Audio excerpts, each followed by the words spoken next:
The series begins with a beautiful girl named Sion who is on a trip with her friends. She tries to call her twin brother to show him the sea and how beautiful everything is. And that's exactly what we need, dear viewer. Anyway, she asks him when he'll return to the city because he wants to tell her something important. Suddenly, someone enters his classroom. Their face isn't shown, and pushes him out of the window. Bam! Poor guy falls down hard. Of course, we all know what that means. He didn't make it. The call gets disconnected and Sion is left confused, but she doesn't think too much about it and enjoys the rest of her day. The next day, she participates in an archery competition. She's talented and manages to hit the target, but she's still worried about her brother and can't focus properly. Because of that, she ends up in second place. After it's over, she tries calling him again, but he still doesn't answer. We learn that Sion and her brother only have each other, as their parents abandoned them when they were little. That's why she's so deeply attached to him and loves him unconditionally. Then we meet a student named John. He works part-time jobs to support himself and to help treat his sick mother. After work, he visits her at the care home. She's happy to see him, but tells him to stop visiting and focus on his studies. He assures her that he's studying hard and promises to get into the university of his dreams to make her proud. Later that night, on his way home, John feels exhausted from overworking, gets into an accident, and passes out. Not only that, his motorbike gets stolen. Meanwhile, Sion returns to the orphanage she lives in and looks at old pictures of her and her brother from when they were kids. We see a flashback from 10 years ago, where a family adopted her brother and took him to live with them, while she had to stay in the orphanage. But she had promised him that they would reunite when they grew up. Back in the present, she decides to go to the city where he lives to check on him. The next day, she goes to his school and asks students about him, only to find out that, unfortunately, he has passed away. She breaks down in tears and attends his funeral. There, she meets the family who adopted him. The adoptive mother treats her badly and even blames her brother for what happened. Sion doesn't believe it and insists that it's impossible. She goes to the police station and meets the detective in charge of the case. She tells her she's sure her brother didn't do anything and that someone else is responsible. She even recounts the phone call they had before he died, but the detective apologizes and explains that there's no evidence to support her claims. The case is closed. Sion feels hopeless and spends the night crying, thinking of her memories with her brother. She's certain he didn't kill himself and decides to investigate the matter herself and bring the real criminal to justice. The next day, she says goodbye to her best friend and heads to the city her brother lived in. We then see John training in boxing at the gym. The coach notices his talent and tells him he could become famous. But John refuses, wanting to focus on school instead. Later, he sees that his stolen motorbike is up for sale and rushes to stop the deal. But when he gets there, Sion has already bought it from the thief. He approaches her and tells her the bike is his. She replies, "You mean it was yours? I just bought it and paid with my blood, sweat, and tears. Go deal with the thief who stole it from you." Then she leaves. John follows her and catches the thief trying to steal the bike again to sell it to someone else. He shouts, "Gotcha now! You're finished." He chases and catches him, then fights him using his boxing skills. But the thief has an accomplice who sneaks up behind and knocks John out. Just then, a car is about to run him over, but Sion sees it and rushes in to save him at the last moment. She gives him water to wash his face and says, "I just saved your life, so the motorbike is officially mine now. Are you a decent person or not? Let God bless me." The next day, Sion heads to her brother's school to begin her investigation into his death. On the way, she almost hits John with her bike, but manages to avoid him at the last second, crashing into trash bins instead. Her clothes get all dirty, and she tries to clean up, but it's no use. John, being a gentleman, takes responsibility and offers her his jacket before walking away. She's impressed by his kindness and starts to develop a crush. When she arrives at school, the students see her wearing John's jacket and assume she's his girlfriend, which starts rumors.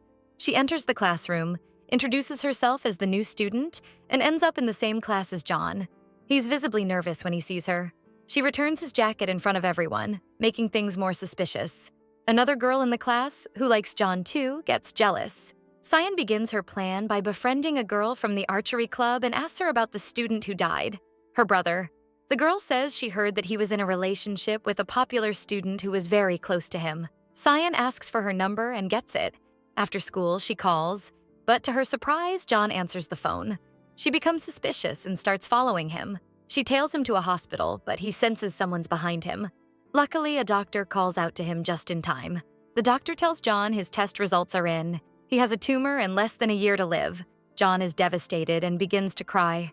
Sayan overhears the whole thing and feels sorry for him. The next day, she notices he doesn't come to school and realizes he's still in shock from the doctor's news. But she decides to stay focused on her mission. She enters the classroom where her brother used to be before he died. She imagines him talking to her. Suddenly, John walks in. She's startled and asks what he's doing there. He says he just remembered something that happened in that room a while back. Sayan then realizes John was actually the one who told the police everything. He takes advantage of her interest and takes her to see his cat. He tells her that on the day her brother died, he was feeding his cat and saw everything that happened. He asks her, "If anything happens to me, please take care of my cat." Sayan is touched by his kindness and starts to believe he had nothing to do with her brother's death. At lunch, she goes to the school cafeteria, where she sees a student bullying a classmate for having short hair like a boy. Her friend tells her that everyone hates him, but he never gets punished because he's from a rich family. Later, when Sayan returns to class, she hears the bully talking badly about her brother. She gets angry, insults him, and almost gets into a fight, but the other students hold her back. Meanwhile, John goes to the hospital again, where the doctor tells him that due to his illness, he might experience mood swings and become aggressive. He gives him medication to help with the symptoms. She feels pain, and after school, she goes to get beaten up at the archery club. There, the coach sees her and asks her to become a trainer for a wealthy student named Young, since she's the most skilled archer. She agrees, but unfortunately, she's cold and harsh with him. After training, her friend tells her that Young had an accident and was in a coma for 6 months. When he woke up, he discovered that he had lost his memory. The doctor said that training might help him recover it. The friend asks her to go easy on him during training. Meanwhile, June goes to meet the famous student who used to be in a relationship with Sayan's brother. He returns her phone, and we learn that she had left it with him so her family would think she was going to school.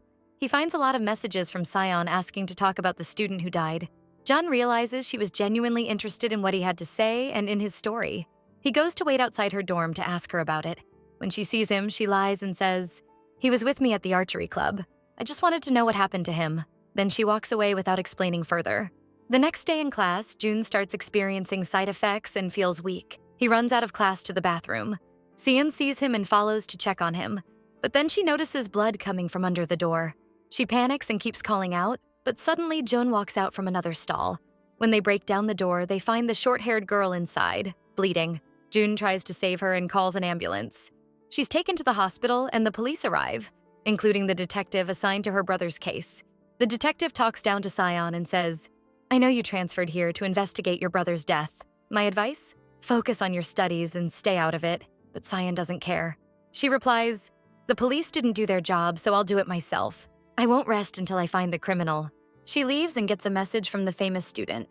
She's happy and goes to the meeting spot they agreed on, only to discover that the one waiting for her is actually her friend, not her brother's ex. Sayan realizes she's not his girlfriend because she had seen the real one's photo on his phone. The girl gives Sayan a name and says, "If you want to know the truth about the student who died, go meet this person at this place." Sayan goes and asks about her brother. The girl says, "He was a terrible person. I left school because of him. He used to bully me. When I heard what happened to him, I was glad. I felt like I finally got justice." Sion is shocked and apologizes on his behalf, leaving the meeting confused and questioning whether she really knew her brother at all. Later, the famous student's friend visits the short-haired girl in the hospital. At this point, you might think I'm about to sing a sad song. But no, we'll continue normally. I'm just messing with you a little. She feels sorry for her, then goes to see Jun. We learn Jun had once saved her when a group of boys were bullying her. He stood up for her, beat them up, and told them if they came near her again, they'd regret it. He even made the leader apologize to her. Because of him, she regained her self-confidence. She tells Jun, "I know you need money for your mother's medical treatment. I have an offer. Get revenge on the bully and make him leave the school. I'll give you a lot of money." At first, Jun refuses. But later, his relatives call and tell him that his mother's condition is worsening. He visits her and learns she needs surgery, but he can't afford it. Helpless and crying, he finally agrees to the offer. That night, Jun puts on a mask to hide his face, goes to the bully, hits him with a chair, injures his eye, and writes a note revealing the bully also had blackmail photos of girls and was planning to expose them. Jun beats him badly, tells him to apologize to all the girls he bullied, and demands he leave the school. The next morning, Jun is shocked to find Sion in front of him. She sees blood on his shoes. He lies and says, "I got hurt during training at the archery club." Then he leaves. Later, Sion visits her brother's grave. She stands in front of his picture, unsure whether he was a good person or a bully. At the same cemetery, Jun is visiting his brother's grave too. Sion hides until he leaves, but he suddenly returns and sees her. She finally confesses that she's the sister of the dead student and came to this school to find out the truth. She asks Jun to keep her secret because if the students find out who she is, they won't talk freely around her. Jun agrees and opens up about his brother too. He says, "He was bullied at school and couldn't take it. What happened just happened. When my mother saw him, she broke down. And since then, she's been in the hospital, unable to walk." Sion is deeply moved. They promise to keep each other's secrets. They return to school and see the bully in a wheelchair, withdrawing from school. All the students are overjoyed. They finally feel free. They celebrate and consider whoever did this a hero. One of the girls even visits the short-haired girl in the hospital and shows her a video of the bully to cheer her up. She tells her, "Justice was served. Get well soon so you can return to school. This time, you'll be safe." The next day, the detective comes to the school to investigate what happened. She checks the security cameras and sees Sion on a motorcycle near the scene.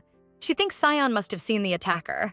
Meanwhile, Sion hears students talking about the hero who punished the bully. She remembers seeing Jun that day with blood on his shoes and rushes to his dorm. She searches his closet and finds the same bloody shoes. Suddenly, Jun arrives and nearly catches her, but his cat distracts him. She escapes unnoticed.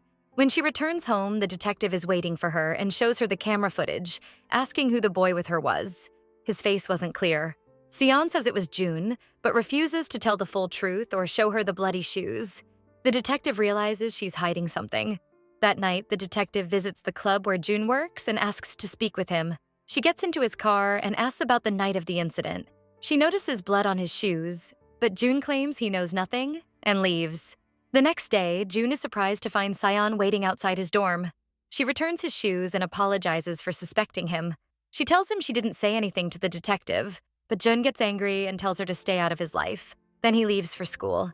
She keeps following him, begging him to forgive her this time. The girl who likes John sees her and thinks she's being kicked out, so she goes to warn her to stay away from him or she'll regret it. But Sion replies coldly, "Speak to me properly, you little brat. I don't care about him or about you. Focus on yourself. It's better for you." That night, John is at work and tries to get rid of the clothes he was wearing when he beat up the bully. But he spots the detective at the club, gets nervous, and throws the clothes in the trash. He then finds out she's waiting for her husband. And when he arrives, John is shocked to see that he's the doctor in charge of his case. John hides because he doesn't want the detective to find out about his illness. The next day, Sion finds a note in her locker saying, "If you want to know the truth, meet me at the theater." She decides to go, but when she gets there, someone sneaks up behind her, hits her, knocks her out, and steals her phone. When Sion wakes up, she finds herself in the hospital with Young standing by her side. He says he saw her collapsed on the ground and was worried, and she also finds out he paid for her treatment. His father owns the hospital. She thanks him for everything and heads back to school. Meanwhile, inappropriate photos of the girl who likes John start spreading around the school. She thinks Sion is behind it, so she immediately goes to confront her and tries to hit her with a pen. But John steps in like a lion, stops her, takes Sion's hand, and walks away. All the students witness this and start thinking the two are in a relationship. Outside the classroom, John tells Sion to leave and go back to her old school because if she stays here, she might get hurt. But Sion refuses, saying, "I came here to find out the truth, and I won't leave until I get what I came for." She goes to the costume room and remembers that the person who hit her at the theater might have been the one who leaked the photos from her phone. She tells Young that she wasn't sick when she fell, that someone actually hit her. She asks him to check the surveillance cameras. Since he's wealthy, the principal lets him access the security room. He checks the footage and sees someone from behind but can't identify who it is. He tells Sion that whoever it was knew exactly where the cameras were and avoided them on purpose. Sion feels frustrated and discouraged. That night, as she's walking back, she sees the girl who likes John getting harassed by a group of people. Sion tries to defend her, but they gang up on her, beat her badly, and break the bones in her face. John sees the scene from the rooftop and rushes to help, but by the time he arrives, they're gone. Sion silently picks up her things and walks past him without saying a word, as if she doesn't even see him. When she gets back to her dorm, she finds inappropriate photos of herself posted on the wall. She tries to remove them, but the dorm owner comes and tells her to pack her things and leave. He doesn't want any trouble. She follows him, begging, saying she has nowhere else to go, but he insists. John shows up and tells her, "I warned you this would happen." He helps her and takes her to his own place. She's starving, so he buys her dinner, everything she likes. and even brings her ice cream like a true gentleman to cheer her up. Then he leaves her alone to rest while he goes to sleep at the club. Cyan is touched by what he did and decides to repay his kindness. The next morning, she wakes up early, feeds his cat, and even makes him breakfast. She calls out to John and he realizes she knows how to cook. He's impressed, and they eat together like a family. Then they get ready to head to school. Cyan tells John she's going to work to help pay rent. At school, she finds another note in her locker from the mysterious person, asking her to meet at the theater again. She thinks it's another trap like last time, so she refuses to go. Meanwhile, the bully returns to school with two thugs, looking to get revenge on the person who beat him up. They barge into the basketball club and refuse to leave when Young asks them to. They push him to the ground. John shows up and tries to reason with them, but they try to hit him with a pen. They don't know who they're messing with. John gets angry and tells them, "You brought this on yourselves. If you summon the devil, be ready to deal with him." Then he fights them, using all his boxing skills. He's fast and strong, dodges all their attacks, breaks the arms that touched him, and knocks them to the ground. He warns them that if they bully anyone else again, they'll seriously regret it. At the same time, Cyan finds out there's a school-wide seminar at the theater and decides to attend. The teacher starts playing a video to explain a lesson, but suddenly the screen switches to a video of her brother's accident. The students are shocked and scared, rushing out of the theater. Cyan is stunned, but hides her emotions since no one knows the victim is her brother. Later, the detective sees the video and realizes it was no accident. Someone pushed him. Remembering what Cyan said, she decides to reopen the case. Cyan isolates herself, crying. When she returns to her dorm, she finds John waiting for her. He tries to comfort her, knowing what she's going through, but she pretends to be strong and brushes it off. She leaves him and goes to rest. The next day at school, Cyan finds another note in her locker from the mysterious sender asking her to meet at the club this time. She decides to go. She wants to know who it is. She enters, scared, and senses someone behind her in the dark. When he appears, she asks, "Are you the one sending me the messages?" He replies, "Messages? No, I just saw you going in and followed you because I was worried." Suddenly, a masked person appears. When he sees them, he runs. They try to chase him, but he escapes. Later, the detective meets Cyan and apologizes for not believing her from the beginning. She promises to get her justice. Cyan asks her to search for her brother's phone. It must be with the criminal, and if they find it, they'll catch him. The detective starts interviewing students, including John. He was the first one to see what happened and call the police. After giving his statement, John visits his mother in the hospital, upset because it seems like she might die soon and leave him alone. Cyan waits for him outside and asks him for a favor, to go with her to visit the family who adopted her brother and retrieve his things. He agrees. When they arrive, the adoptive mother gives her a bag of his belongings but talks badly about him, which angers John. He almost argues with her, but Cyan calms him down. They return home, and when she opens the bag, she finds childhood photos of her and her brother. She's happy and starts remembering their time together. The next day, Cyan manages to meet the popular student and asks her about her relationship with her brother. The girl replies, "There was nothing between us. We were pretending to be in a relationship." Of course, Cyan was shocked because she had been lied to. They told her that he was already in a relationship. She remembers the photo her brother had sent her and goes to the restaurant where he always told her he used to sit, just to make sure. There, she meets a student working part-time. He tells her he knows her brother and sits with her, telling her about him. We see a flashback of that student in class. A bully kept harassing him, unfortunately because the student was an orphan. But Cyan's brother saw this and decided to stand up for him. He fought with the bully and broke his nose, warning him that if he came near the student again, he'd regret it. After that, he started walking the student to school himself to protect him. He even told him that he too was an orphan and had a twin sister. Back in the present, the student tells her, "Your brother was a good guy. He saved me from bullying and I'll always be in debt to him."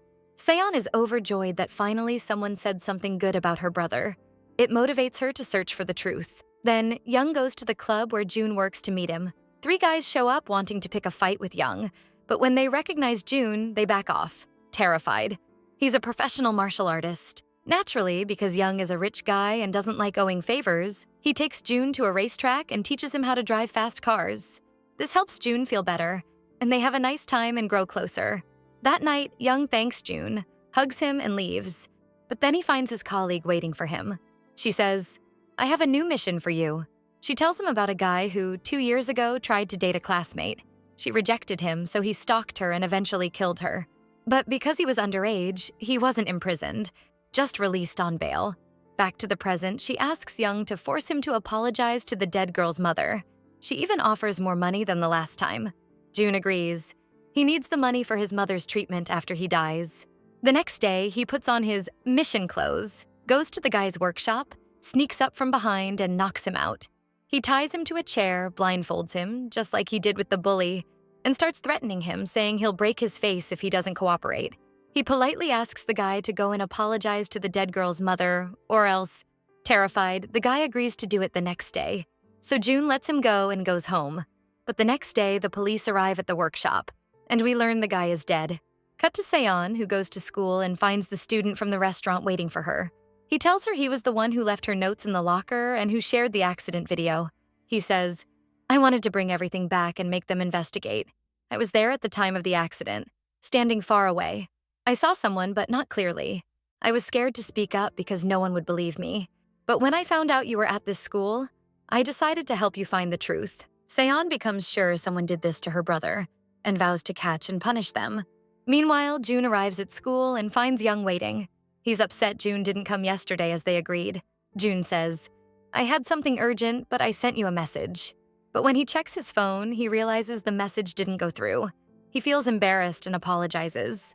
Byung sees them together and feels jealous because his close friend is being taken away. We learn Byung is the class president, but he's clearly a little psycho and doesn't want Young to have other close friends. The detective arrives at the workshop, sees the dead body, and concludes the killer is the same person who attacked the bully. She resolves to catch him. At the same time, the girl who likes June discovers that Seon is the sister of the dead student, and that she's been lying to everyone. She starts shouting, but Seon doesn't stay quiet. She fights back. "I've been quiet for a long time. I may look cute, but I'm not that sweet." She turns into a wild beast, grabs her by the hair, and you know how girls fight. From above, below, right, left, smashes her face. The students are happy. No one stops it because everyone hates the bully girl. She gets beaten to a pulp like a zombie. After school, the popular girl goes to Seon and tells her, "Your brother was a kind person. He used to protect students from bullies. But then suddenly he changed. After becoming friends with the class president, I suspect the class president forced him to follow orders like he was being threatened." Seon is shocked by this. Meanwhile, the rich girl who gives June money goes to see the mother of the dead girl to confirm whether the guy apologized, but she learns that the police found him dead in his workshop. She's shocked, assumes June did it, but June is just as shocked. He says, "I swear I didn't do anything. I'm innocent." Terrified, he thinks of turning himself in and telling the detective the truth, but he's scared no one will believe him, and he'll leave his mother alone in the hospital. He asks the rich girl not to tell anyone, and leaves. He goes back to the club but is surprised to find the detective waiting for him. She asks to search his locker. He panics but gives her the key. She doesn't find anything, just books. But she insists on searching his dorm locker too. She tells him to stay until she returns. But June is scared she might find the clothes he wore when he attacked the bully. So he escapes the club, hops on his motorcycle, and drives at full speed to beat her there. When he arrives, he finds her already there. She breaks open the locker, but of course finds nothing. June realizes the bag he had hidden is missing. Seon must have taken it after realizing he attacked the bully. Now, she suspects he's behind her brother's death. June finds a message she left. "If you want your bag back, come meet me." He realizes she took it and agrees to go. He arrives at an abandoned warehouse, calling out for her. Suddenly, Seon appears behind him with a stun gun. She demands to know his connection to her brother's accident. He's shocked. "No, I'm innocent. I didn't do anything." But she doesn't believe him and fires the gun. It hits his arm. June confesses, "Yes, I did attack the bully, but I had nothing to do with your brother's death." Suddenly, he grabs the stun gun, points it at his own head, and says, "If you really believe I'm capable of that, I'm ready to die right here." Seon is overwhelmed and doesn't know what to do. Suddenly, she gets a call from her brother's number, but when she answers, no one speaks. She hears a ringtone nearby, and then the call ends. That's when she realizes June is innocent. Someone else is the real criminal. Feeling guilty, she buys him medicine from the pharmacy and new shirts to replace the ones torn. She sincerely apologizes to him. June listens to her and even takes a picture with her. They sit by the ocean, watching the stars, clearly starting to like each other. Seon feels sleepy and dozes off. In that quiet moment, June's memories begin to return, and he remembers that he never actually had an accident. He tried to end his life, but doesn't remember what happened after. He just wants to confirm whether what's happening is really because of the accident that happened to the heroine's brother, but no one in his family is willing to tell him anything. So he decides to leave the house and find out the truth for himself. The next day, Cyan wakes up but doesn't find John. He's left her a note saying he went back to the city, but at the station he begins to show symptoms of his illness. He tries to hold himself together but gets dizzy and collapses.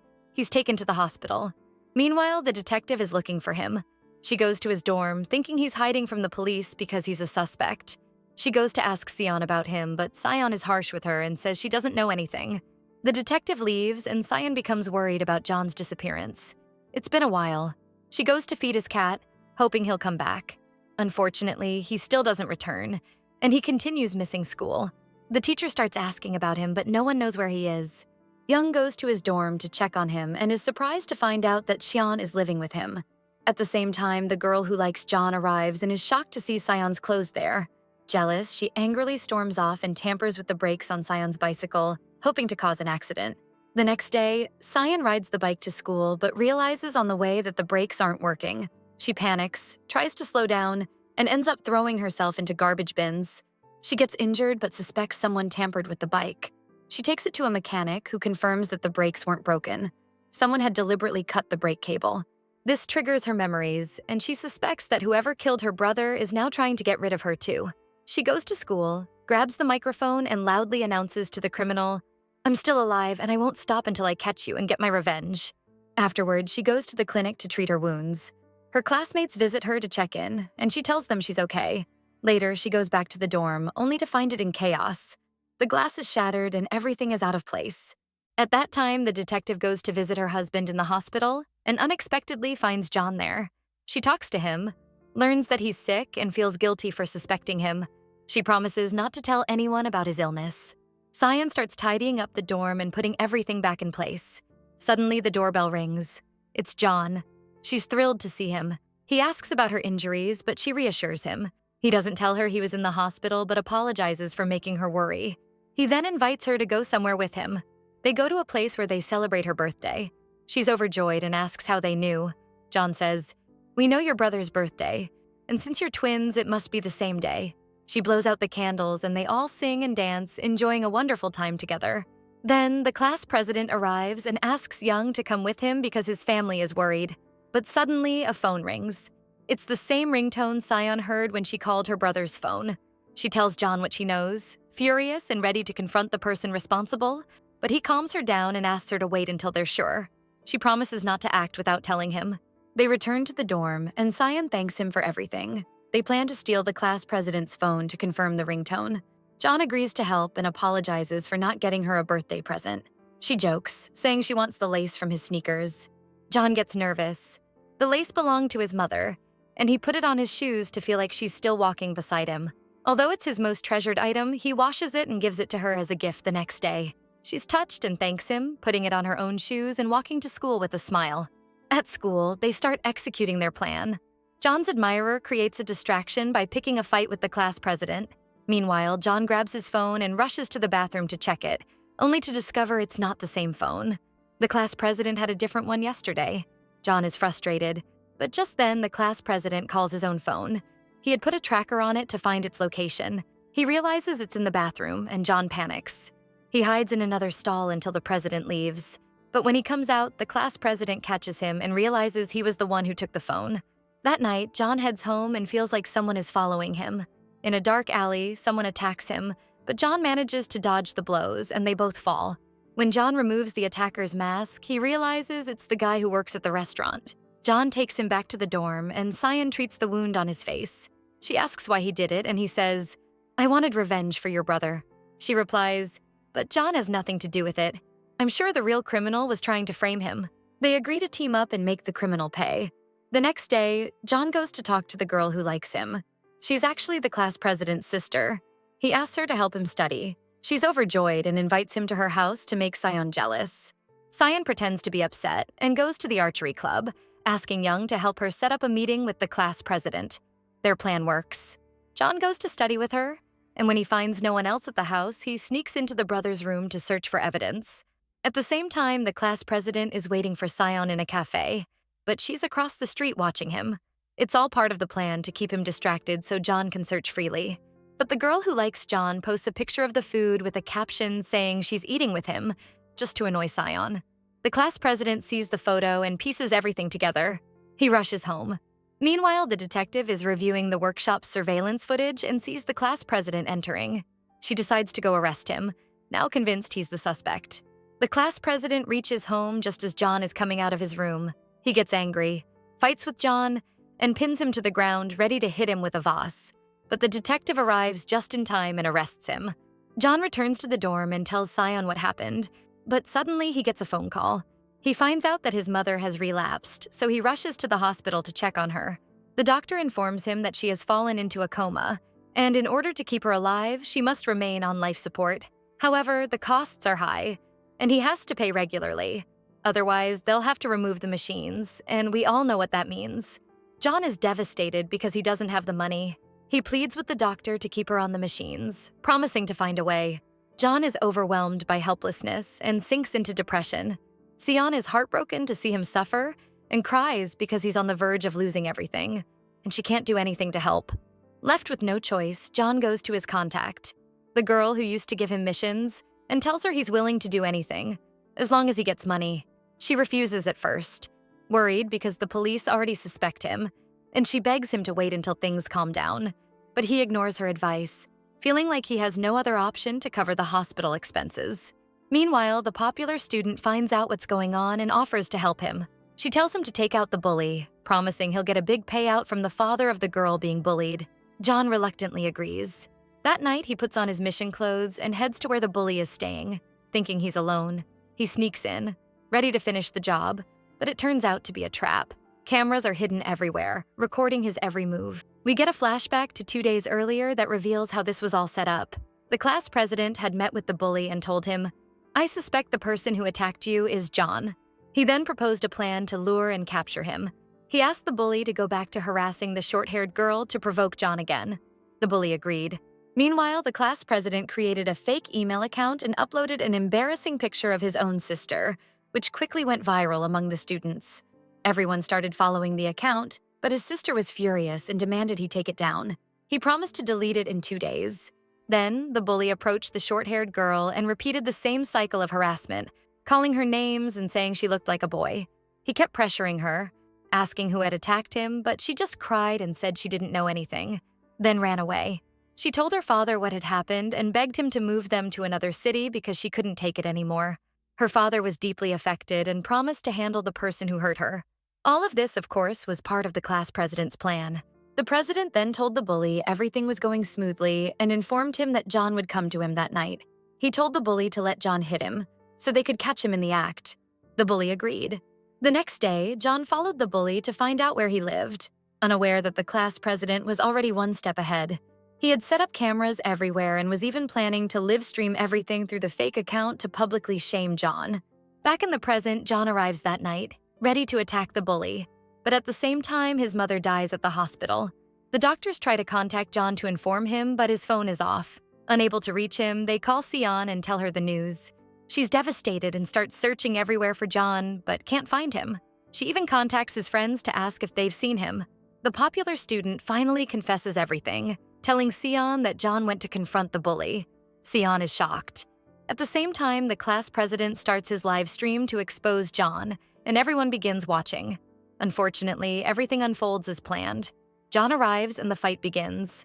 He hits the bully. Suddenly, the class president barges in laughing, thinking his plan has worked. He pulls off John's mask to reveal his identity to the entire school. But to his shock, it's not John at all. It turns out John knew about the trap. He decided to sacrifice himself to save his friend. Meanwhile, we see John actually in the car with Sion, crying on the way to the hospital after hearing about his mother's death. A flashback reveals how Sion and her friends managed to reach him in time, warned him about the setup, and told him about his mother. So instead of walking into the trap, Young put on John's clothes to ruin the class president's plan. The police arrive, arrest everyone involved, and take them to the station for questioning. The class president tries to explain it was all just a joke and the live stream was for entertainment. The detective knows he's lying, but is forced to release them because there's no concrete evidence. The next day, John holds a funeral for his mother. All the students show up to support him. The detective and her husband speak with John and offer their help, telling him to reach out if he ever needs anything. Later, John sits with his friends and thanks them for saving him. They go to visit his mother's grave, where they also discover Sion's brother is buried. They visit his grave too, all feeling emotional. They begin to suspect that the class president is behind her brother's death and agree to work together to find proof and bring him to justice. Back at school, the class president confronts Young, accusing him of betrayal for helping John. But Young responds that he no longer trusts him and feels like the president is hiding something, taking advantage of his memory loss. The president gets angry and says, "If you knew what I did for you, you'd thank me," then storms off. Later, Sion decides to take John to the beach to help him relax after his mother's death. She talks about her brother and how they used to come here together during the holidays. The moment helps lift John's spirits. They watch the sunset and spend a beautiful evening together. She invites him to dinner and orders his favorite food. John is genuinely happy with her. Meanwhile, we see the class president return home, where his father scolds him and takes his phone away, warning him not to start another live stream or he'll leave him to rot in jail. The next day, Sion talks to Young and asks him to get the class president to open up, since he's the only one who knows the full truth. Young agrees. They meet at the school theater, and Young asks him to explain what happened before he lost his memory. The class president agrees and begins to reveal everything. He says, "You didn't actually fall by accident. You were pushed, but it wasn't your fault." Then we see Sion secretly standing behind the curtain, recording everything. She's shocked and can't believe her brother could do something like that. Young, stunned, asks the president, "If you saw what happened, why didn't you tell the police or my family?" The class president says, "There was a reason I couldn't." And just as he's about to reveal it, the teacher walks in on them. As the teacher tells them to return to class, they bump into John on the way back. The class president starts provoking him, mentioning his mother. John loses his temper and lunges at him, ready to hit him, but suddenly he feels weak. Symptoms of his illness start showing and he collapses. At the same time, Sion is walking by, still shaken by what she heard earlier. When she sees the ambulance taking John away, fear grips her. She runs after them and insists they take him to the hospital where his primary doctor is.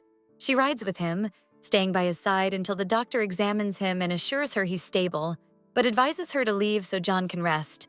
That night, Sion can't stop thinking about everything she's learned. She's confused and torn, unsure of what to do. Meanwhile, John dreams of sitting with his mother and brother, both gone. But suddenly, they vanish, and he's left shouting their names, waking up in tears.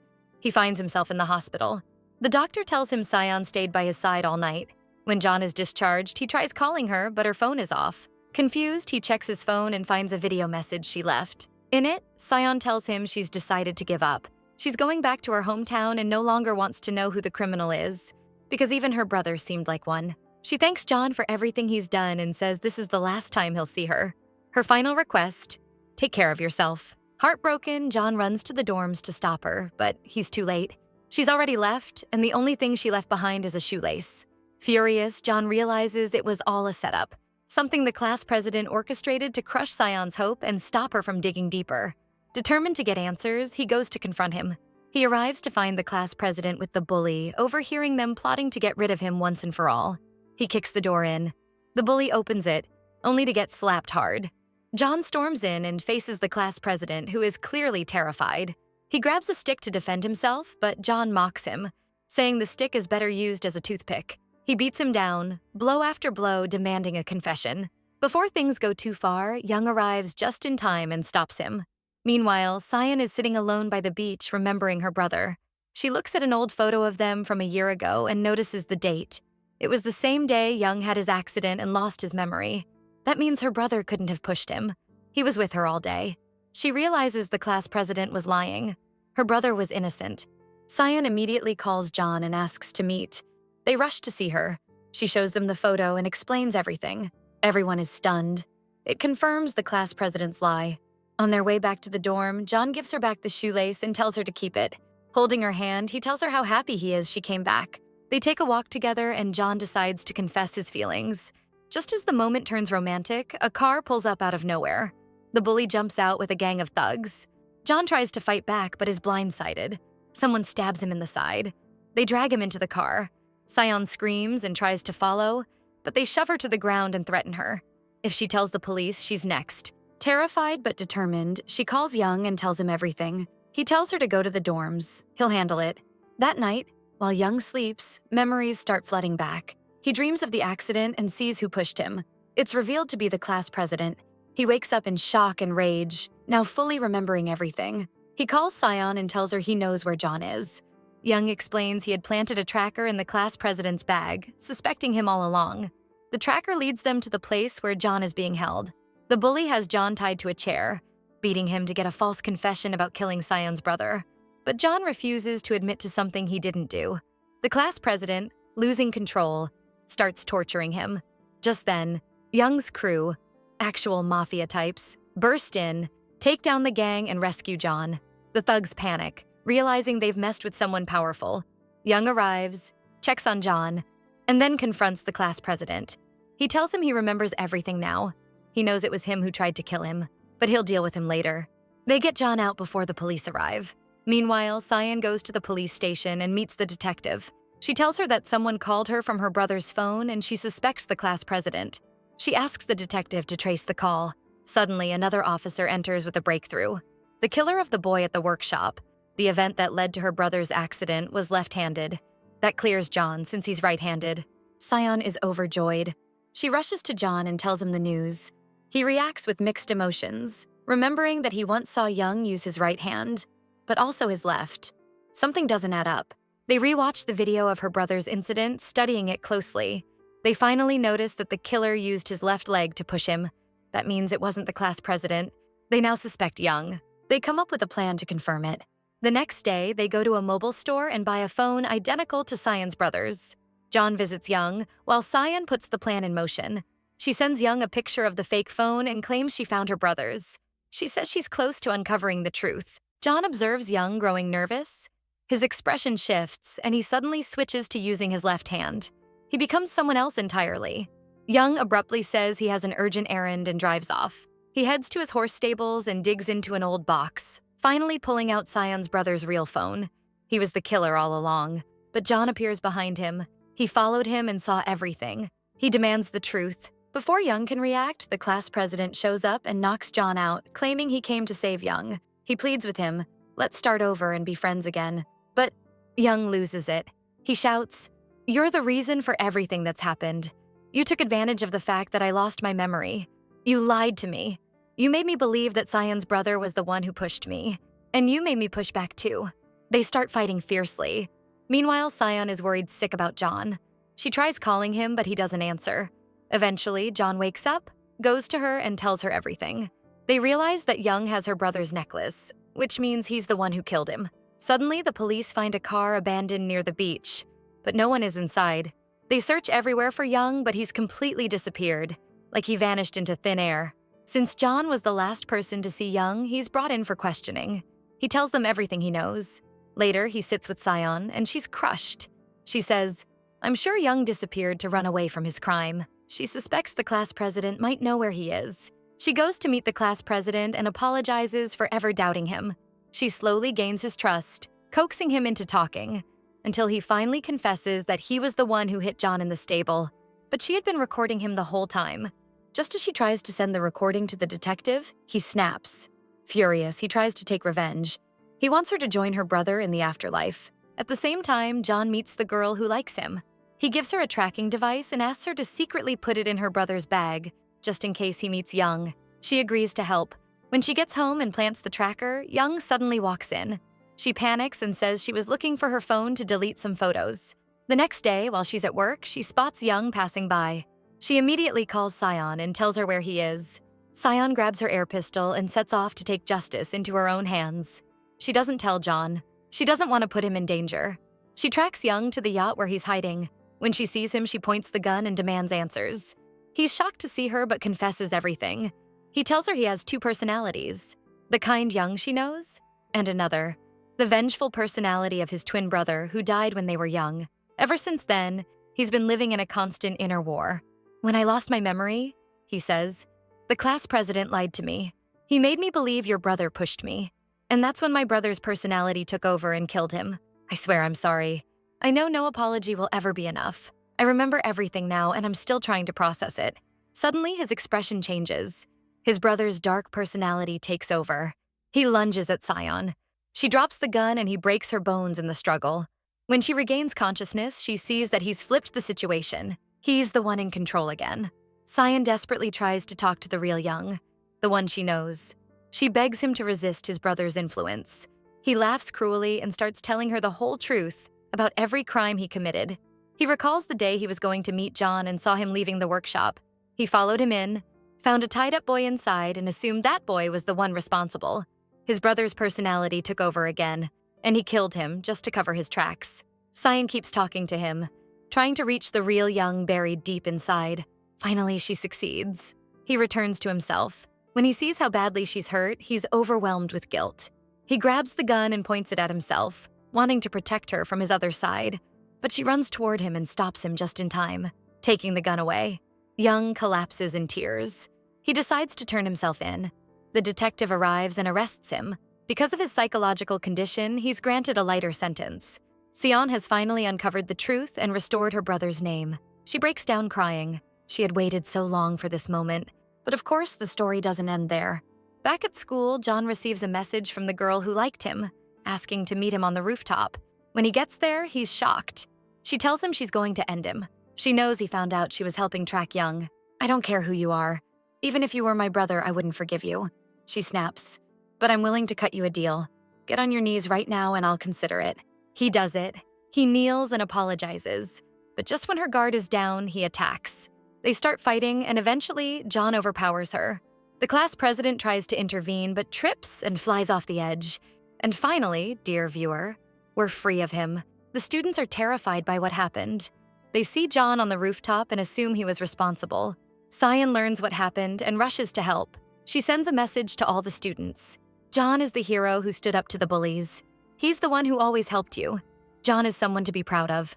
The students rally behind him and agree to testify. The detective starts collecting statements.